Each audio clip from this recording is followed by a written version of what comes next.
Right, here at Cobbitty Farm, catching up with Luke McCarthy. Firstly, Lukey, thank you very much for joining me. We've done a couple of things today, so one, I must say thank you for that. But what a beautiful place you got here. Yeah, we've set it up, exactly sort of how we wanted it. It's just kept doing things all the time. We think you're almost done doing projects, and another one pops up. So we're nearly finished. Just that old shed you mentioned before. We've still got to pull it down, but a couple of the great trainers that were here, Peter Walsh and Dennis Wilson, before us, they say we're not allowed to because it's heritage listed. Just because they yoked horses up underneath it. Yeah, it's had a lot of great horses stay here. Like even back when mentioned Dennis and Walsh were here, like they had all the great visitors. Barry Purdon stayed here with Holmes DG and John Justice with Shaker Maker, and the list goes on. So there's been a lot of good horses come and stay here over the years, and particularly since we've been here as well. We'll talk about the farm in a sec. I was talking to the boys. One of my first memories of you, I was at Andy at the time. Andy and Karen were there, where Karen now lives.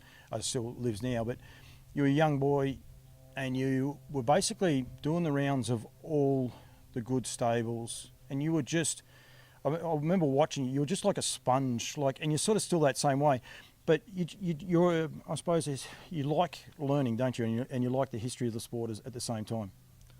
Well, I think so, and I think for anyone that's involved in our sport, all the thoroughbreds and greyhounds, you got to keep trying to learn and lift your game all the time. It's so competitive now and has been forever, really. But if you can just learn something different off any individual and take that on board, it's got to be a massive plus. Anyone wondering, at the time, it wasn't like you guys couldn't get a winner enough. Dad was low flying. Dad was a leading trainer in Queensland, and but you were still getting out there and being able to learn. Was that sort of driven by Dad, or was that driven by yourself, to get out and venture to some of these stables? I don't really remember. You just did it. No, it's I think we got lucky, but we worked hard in Queensland. We grew up in Bathurst till I was 15. It's quite often I drive into Bathurst and still love Bathurst, and a lot of my good friends are there, but I often might drive in there and go, how lucky were we? Dad moved us to Queensland. Probably not myself, Andrew or Todd would be in harness racing even at this level, no doubt. And, so the fact that we moved to Queensland and, we sort of, Dad bought the farm at Hots Road, which had the beautiful sand track, and put the swim in, and we just sort of knocked up getting winners, and it snowballed, and I think Dad won 8 or 9 Metropolitan Premierships in a row. So we had a lot of great horses, even back to the start with Cobbity Classic and Trois Frères, and then we got Be Good Johnny and Slip and Slide, Mr. Feelgood, and the list goes on. So we just had a great run up there, and we were so lucky that Mum and Dad made that move for all of us to be involved in the sport, that we did move to Queensland at that time. Dad changed the sport a lot too. A lot of people were starting to do heat work and all the rest, but a lot of galloping in the heavy sand, something that worked so well for him. He's not scared to take a punt in life, and I would imagine it's the same for you guys. It definitely has to be. When you look at Todd and Andy, they've taken one of the biggest punts ever to jump on a plane and go to a different country to try and make it. That the same for you? You say you keep doing things, but you're happy to give things a try?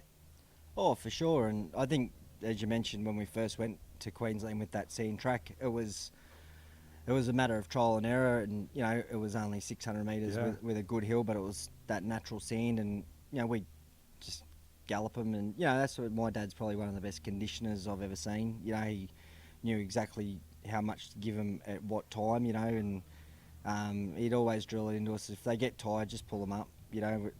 If they gallop 5 laps there, which was 2 mile back then, and they handled the 5 laps, you knew you could go the races full of confidence. But there'd be so many times we'd get new horses, they'd knock up after 2.5, 3 laps. So we'd just pull them up and then build them up over that month, 6-week period. And once they'd get to the 5 laps, they'd usually go and do a good job. So, it was really interesting, and that's how we sort of had to train on that track. And of course, we didn't have a lot of babies back then. It was hard to train multiple babies. We always had a few.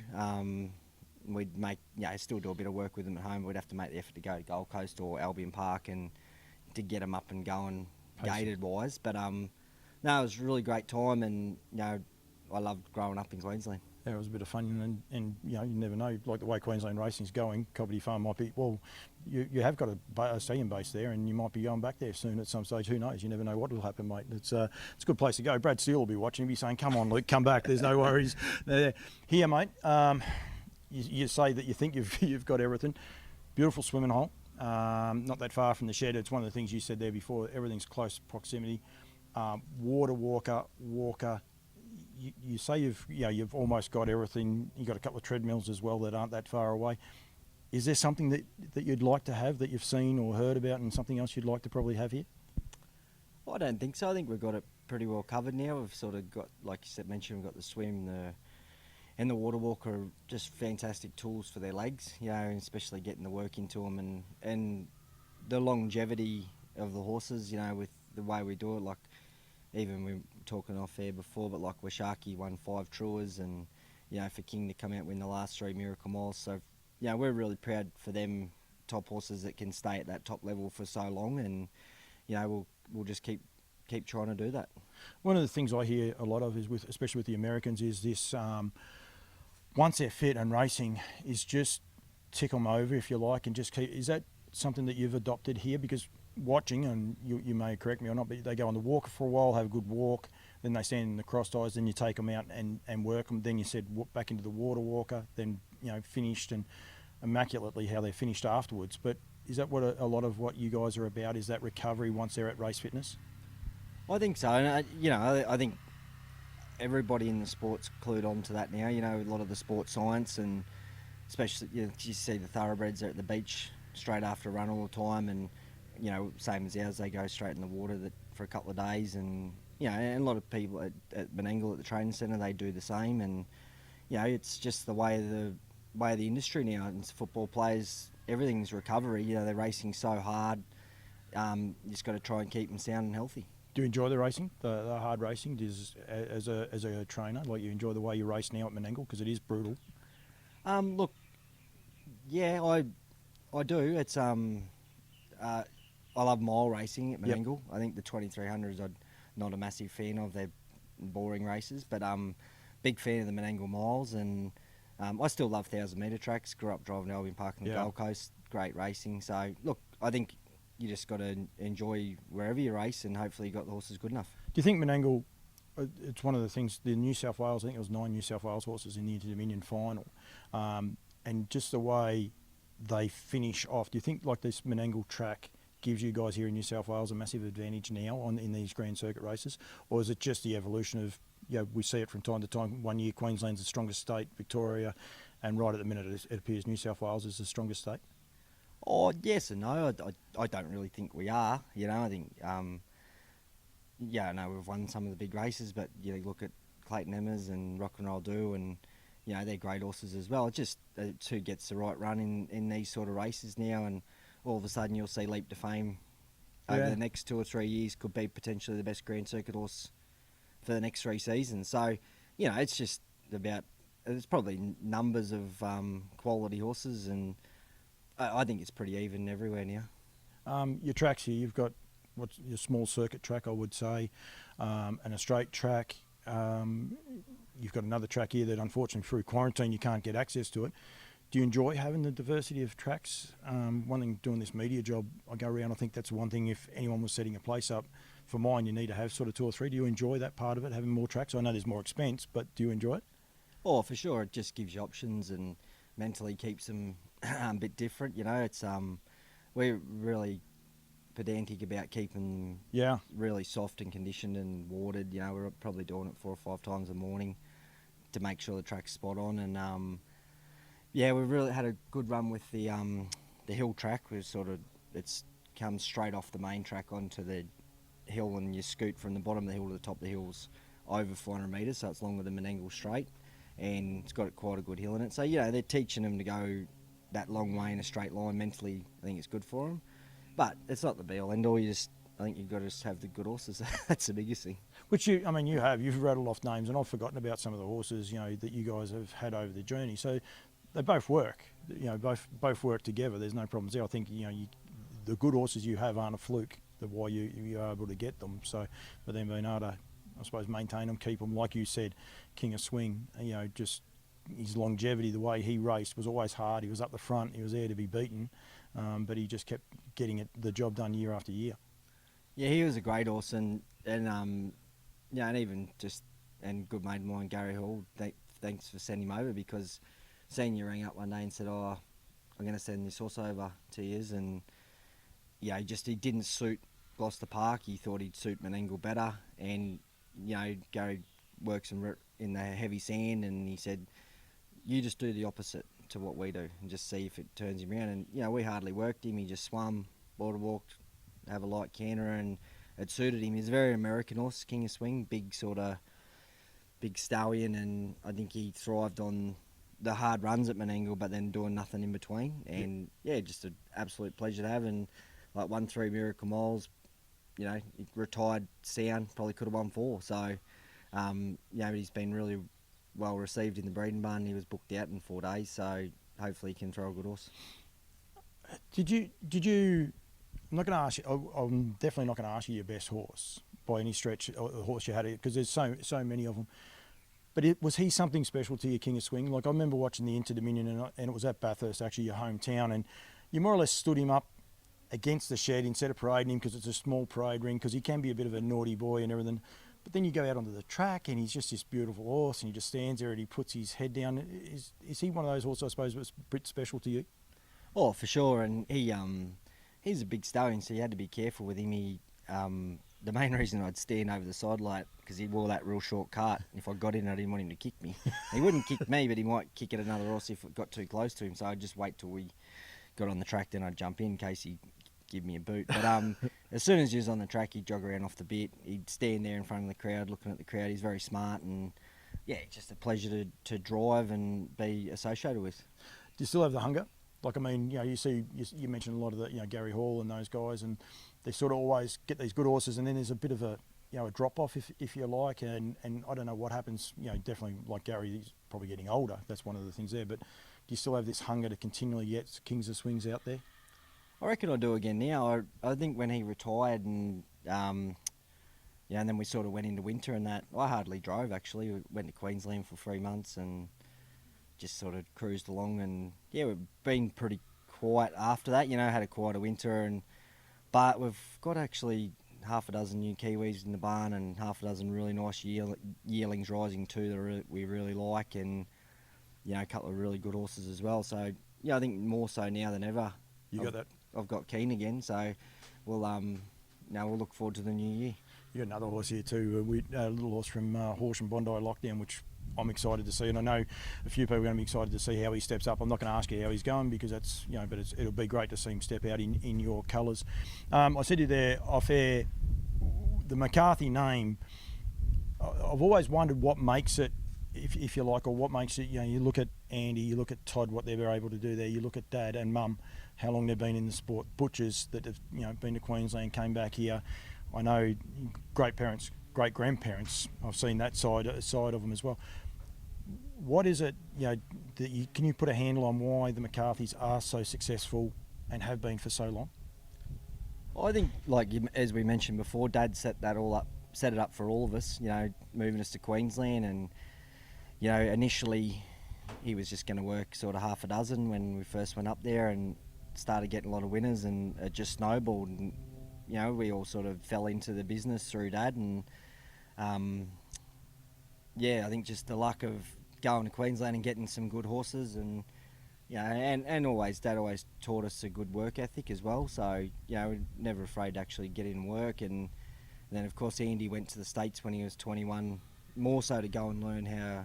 He was good. Andrew he's a very good farrier, and learn a bit more about the shoeing side of it, and started driving, and he liked it. He come home and went back over, applied for a visa, and he's been there ever since. Yeah, and it just gone snowballed, and then Todd's followed him, and I know you like travelling, and the question's been asked a lot of you, but that's not on your radar, Luke. Like, you're happy here. I mean, you've got a young family, so it's probably a little bit hard, but that's not on your radar to go over there and do a 6-month stint or a 3-month stint over there in North America?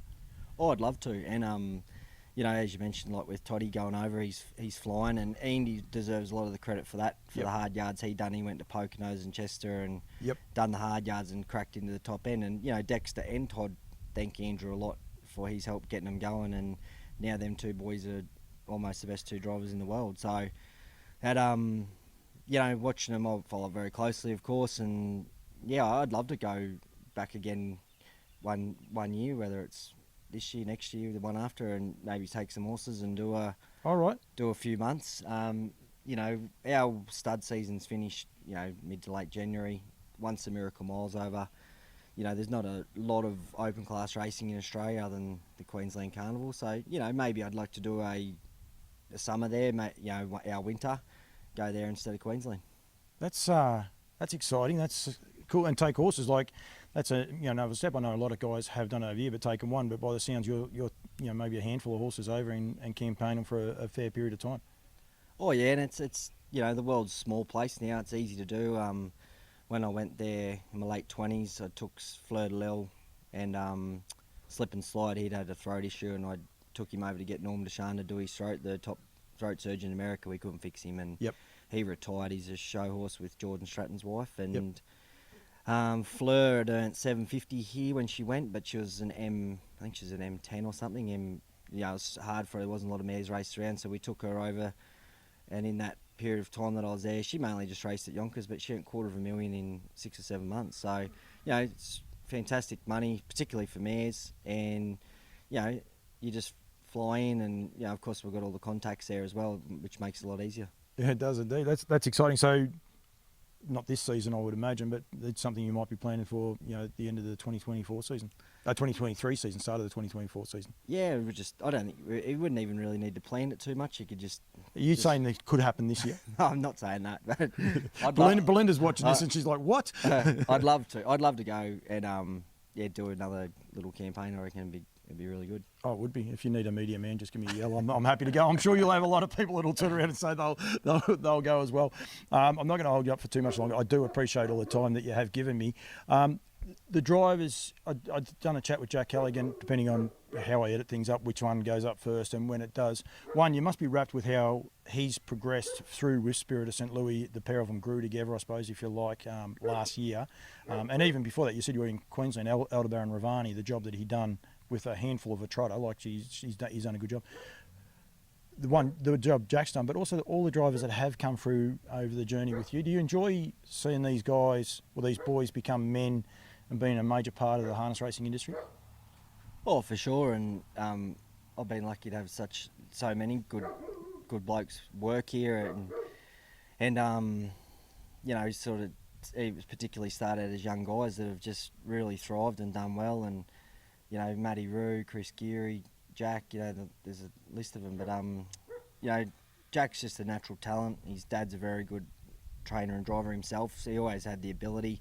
It's just a matter of him getting the opportunities, and we were really keen to get him on Lewis, in them runs in Melbourne, and he gets on so well with the horse, and he's come out and won all 3 of the big cups down there and run second in the Hunter Cup to King of Swing, so that just really put Jack on the map, especially travelling interstate and all that sort of stuff. Everyone can see he can handle a good horse and he can drive in a big race, so and he's just gone on leaps and bounds since then, and I'm really proud of him. Yeah, no, he's done a good job. And you mentioned all those other guys. There's so many that you could rattle off.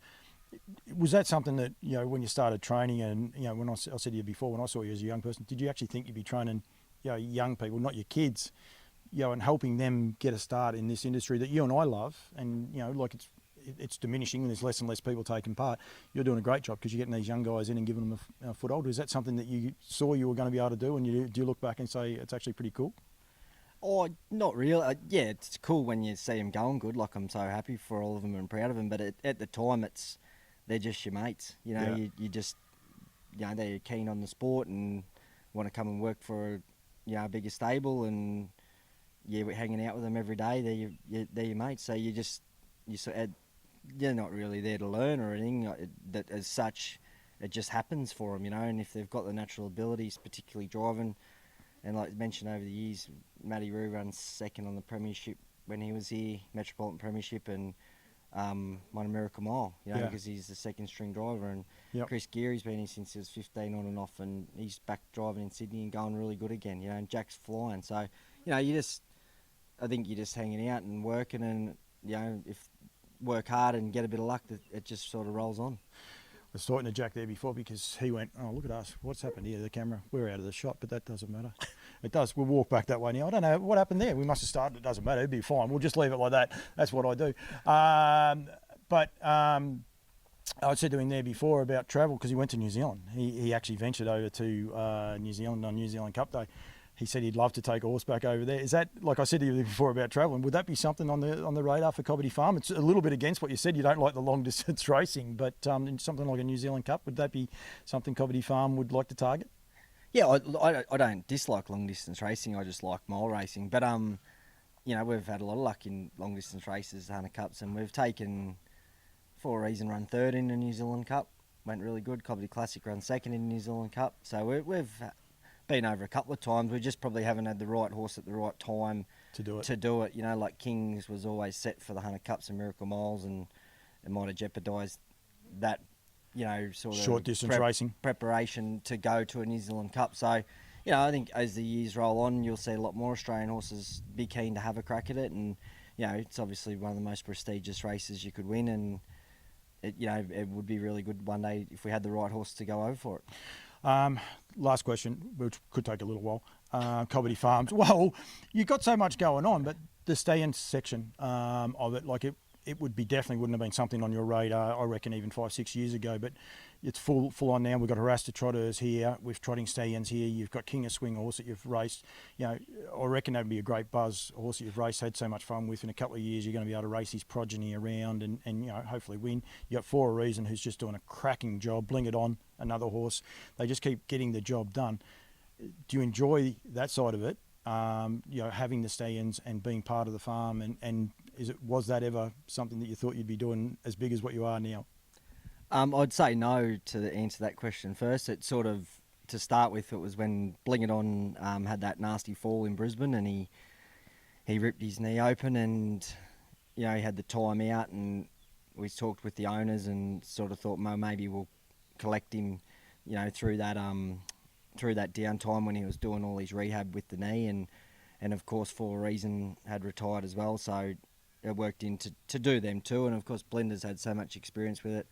Wayne and Ann Lamb of Golden Gate Stud, were just massive in the industry. They've sort of semi-retired now, but we just thought we'll give that a go, and just obviously start off with them two, not really expecting to do what's happened now, and it just worked. And then it's, like I said, and every year it's gone on. Then we've gone and built the new stallion facility as well, which is just beautiful to work out of, and we'll definitely look to expand on it over the next few years. And expand, because I was just going through my head, I actually forgot McWicked and Captain Midnight as well. How many stay-ins do we have here? There's 8, and look, it's good fun. Like Wow. look, we start it's Monday, Wednesday, Friday. We start at 4, but we're finished at 6. Collecting the stallions. So then we just roll into our normal day of work. But it's only for that 4-month period of the year, and you can just, like you mentioned before, like to see King of Swing's progeny come out. We've bred a lot of mares to him as well, hoping to get your next King of Swing. So look, it's really good fun, and it's just great to be a part of that side of the industry as well. It's so good to hear, because we were speaking about it last night. I was at a thing for Nutrien, and we start talking about a lot of the studs that have gone by the wayside, and then all of a sudden there's so many young studs starting to come through. Yourself, Kath McIntosh, there's new people getting so excited about it. Queensland are injecting so much into people getting stay-ins, and what's his name? I forgot his name. Or leader Peter McMullen. Like they're started. That's how I remember his name. Yeah. But they're standing and staying. It's so cool, and I think it's good for our industry. I mean, at the end of the day, I know you do and I do. We want this industry to get back up where it once was. You hear people saying it. I want it to get better than that. I want it to be, why we love the sport and things like that. People like yourselves putting in the hard yards, getting up at 4 o'clock in the morning is what it's about, and I think it's great. I can't believe you said might even expand when you turn around and you got 8. Is that something you've ran past Belinda as well? Not that you might end up with more, or when you say expand, go more to a broodmare stay-in farm? No, we could do more stallions. It's wow. We handle this easy, and but it's like as you mentioned, it's great to see Pete and Chantel doing well in event. went to Wagga myself on the weekend to look at some yearlings and mares and foals, and Jake Stockton, of course, from Wingate, doing a great job. You know, they're working their butts off. So, you know, it's nice to see a few new people getting into it, you know, working hard and doing well. And thinking outside the square, like I said there before about Kath McIntosh, you guys as well, race incentives, changing it up. That's the beauty of having fresh blood coming into the game. You guys are really, you've got your own race series. You've also got with Harassed Trotters, you've got the Trotters race series, and that in conjunction with Menangle, working together to promote the sport, give people an opportunity to win some serious coin with not a major outlay. Oh, for sure. And, you know, that idea has just been so well received, you know, especially like any of our stallions, 2-year-old colts, 2-year-old fillies, are both going to be 100. You know, within another year or two, they could be 200-300. So, you know, we're looking to whatever comes in off it's going back straight into prize money just to build the sport. And I think we're in a good spot. You know, prize money's gone up all across the state. Nearly everywhere now is almost racing for 10,000. Yep. You know, as a Victorian, I'm very jealous, I must say. Yeah, and that's credit to Harness Racing New South Wales and the board. And, you know, to see horses racing at Bathurst and Parks and Wagga and that for 10,000, you know, it's great. So, you know, I'm sure they'll continue to build on prize money. Prize money's everything, as you see in the thoroughbreds, and all these breeding incentives are going really well. So, you know, I think the sport's heading in the right direction, and hopefully it can continue to improve. Lukey, thank you. We're back in shot anyway. I don't know how long we're out of shot, but that's okay. You are still in shot. It doesn't matter. I don't have to worry. I could talk to you for ages. I'm not going to, because you give me time, and I really appreciate it. Well done for what you guys are doing, yourself and Belinda. You've got a small family. You're doing a great job here. You're employing guys. You're doing a great job to present your horses at the races and that immaculately. So well done, mate. And thank you very much, and Merry Christmas, buddy. Yep. Thanks for having us. Thanks, mate.